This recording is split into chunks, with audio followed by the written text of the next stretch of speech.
de ensino híbrido, como já vimos antes, propõe principalmente uma mudança de foco. O aluno passa a ser o ponto central da educação e, consequentemente, da avaliação. E para colocarmos o aluno como ponto central no processo avaliativo, não basta apenas refletir criticamente sobre a avaliação. É preciso refletir quais são os instrumentos e estratégias que permitem que o professor personalize por meio da avaliação. Integrar a tecnologia no planejamento ajuda o professor a tornar esse processo mais efetivo, pois além dos dados serem mais frequentes, o professor pode agir imediatamente com base nas evidências geradas, não precisando esperar o final de um ciclo ou período. Afinal, as tecnologias digitais, de uma maneira geral, facilitam a execução de atividades que passam a ser realizadas com menor esforço e obtendo melhores resultados. E com a avaliação não é diferente. Assim, com o uso de recursos digitais, a avaliação pode ser bastante diversificada.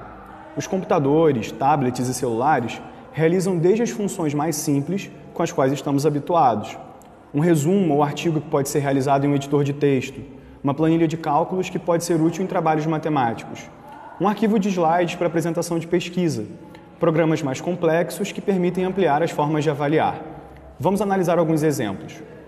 O Socrative é um software em que professores podem consultar o desempenho dos alunos em tempo real, em sala de aula e receber resultados automaticamente, dependendo do planejamento realizado pelo professor e da integração dele com o uso desse recurso. Já os formulários do Google Docs permitem criar praticamente qualquer tipo de recurso a ser utilizado em momentos avaliativos.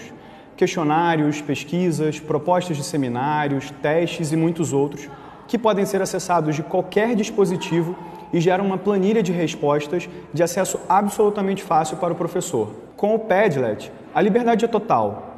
É possível criar absolutamente qualquer coisa em um mural em branco sem restrições. Esse recurso pode ser utilizado pelos estudantes para organizar os conteúdos por eles estudados. A escolha do aplicativo ou ferramenta não deve ser a primeira preocupação.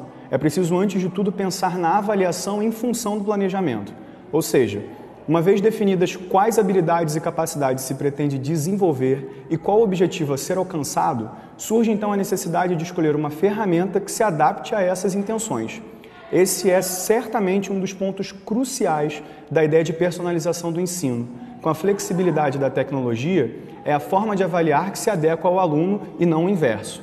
Existem inúmeras ferramentas na web, gratuitas ou de baixo custo, para praticamente qualquer propósito avaliativo. Mas, Eric, e todo esse produto gerado na avaliação? Se as formas são muitas e as possibilidades de avaliar são constantes, como os professores darão conta de todo o material produzido?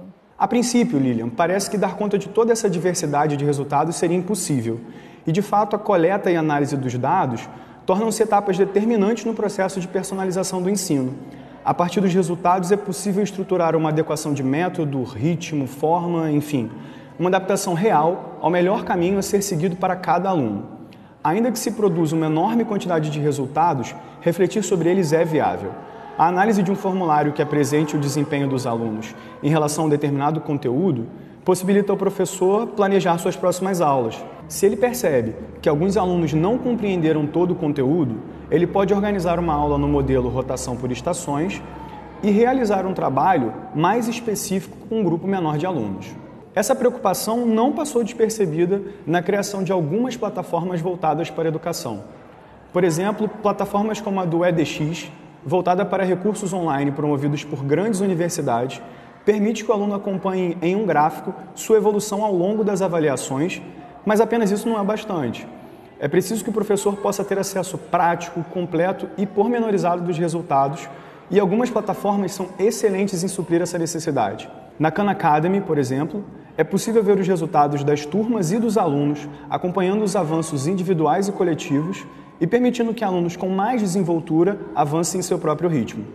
Assim, o processo de análise de dados é otimizado pelas ferramentas, permitindo ao professor agir sobre essas informações e organizar seu planejamento, levando em consideração os sucessos ou dificuldades obtidos com os métodos utilizados.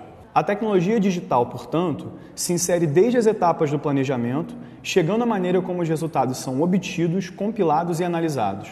Deve estar claro que o ensino híbrido não invalida a construção de relações e devemos entender essa mescla de virtual e físico, considerando que os recursos materiais continuam tendo seu papel no processo de ensino.